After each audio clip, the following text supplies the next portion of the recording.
नमस्कार दोस्तों। हमारे श्रीमद् भागवत पुराण में कुब्जा एक ऐसी पात्र है जो कंस के लिए चंदन का लेप तैयार करती थी तथा कंस को वह चंदन अर्पण करती थी। गर्ग संहिता के 11वें अध्याय में राजा बहुलाश्व की एक कथा आती है।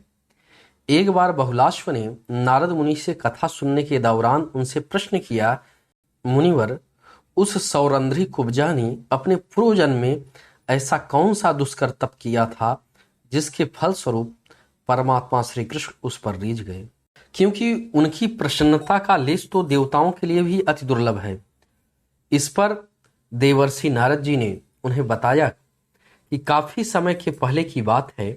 त्रेता युग में जब सुपर्णखा ने भगवान राम को पंचवटी में देखा तो वह भगवान के रूप लावण्य को देखकर मोहित हो गई। उसने अपना सुंदर रूप बनाया और भगवान राम से कहा, तुम्हारे जैसा पुरुष और मेरी जैसी सुंदर स्त्री इस त्रैलोक्य में नहीं है।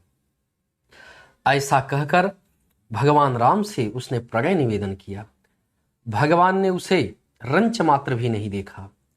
उनका एकमात्र स्नेह भगवती सीता जी की ही तरफ था। इसी डाह द्वेष में जलती हुई वह राक्षसी सुपर्णखा सीता जी को खाने के लिए उनकी तरफ लपकी, लेकिन लक्ष्मण जी सतर्क थे। उन्होंने उसका नाक कान काट डाले। लक्ष्मण जी उसका वध करना चाहते थे, लेकिन भगवान राम ने उन्हें ऐसा करने से मना कर दिया। उन्होंने लक्ष्मण जी से केवल उसे दंड देने को कहा। फलस्वरूप लक्ष्मण जी उस राक्षसी के नाक कान काट दिए।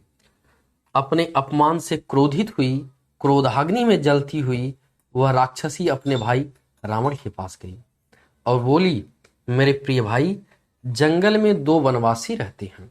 उनके साथ एक परम सुंदरी स्त्री है। मैं यह प्रस्ताव लेकर गई थी कि यह स्त्री हमारे भाई रावण को दे दो, लेकिन उन दोनों भाइयों ने आपका उपहास उड़ाया था। मेरा नाक कान काट कर कहा, यह तुम्हारे भाई रावण को चुनौती है। इसके बाद रावण छल से सीता जी का हरण कर लिया। एक बार पुनः वह राम और लक्ष्मण को वन में अकेले पाकर भगवान राम से विवाह करने के लिए प्रार्थना करने आई, लेकिन इस बार भी उसकी इच्छा पूरी नहीं हुई। अब वह पूरी तरह से निराश हो गई थी। अंत में रावण मार डाला गया था। पूरे लंका का सत्यानाश हो गया। सीता विरहित राम भी जब बीच में ना रीझे तो हताश और निराश होकर पुष्कर क्षेत्र में निराहार रहकर भगवान शिव की आराधना करने लगी। बहुत वर्षों तक भगवान शिव की आराधना करती रही, तपस्या में लीन रही। अंत में भगवान शिव जी उसकी तपस्या से प्रसन्न होकर वर मांगने को कहा। उसने कहा, भगवान, अगर आप हमारे ऊपर प्रसन्न हैं तो हमें यह आशीर्वाद दे कि राम हमें पति के रूप में प्राप्त हो। तब भगवान शंकर ने कहा, सुपर्णखा, इस जन्म में राम एक आदर्श प्रस्तुत करने के लिए प्रकट हुए हैं, लेकिन तुम्हारी तपस्या विफल नहीं जाएगी। जब भगवान राम द्वापर में कृष्ण के रूप में अवतार लेंगे तब तुम्हारी मनोकामना पूरी होगी। तब तुम भगवान श्री कृष्ण की प्यारी बनोगी। वही सुपर्णखा द्वापर में अपने पूर्वार्जित कर्म के अनुसार सौरंध्री कुब्जा हुई। इच्छा अनुसार रूप बदलने वाली सुपर्णखा नामक राक्षसी ही मथुरा में कुब्जा के रूप में जन्मी और देवाधिदेव महादेव के आशीर्वाद से वह कृष्ण की प्यारी बनी।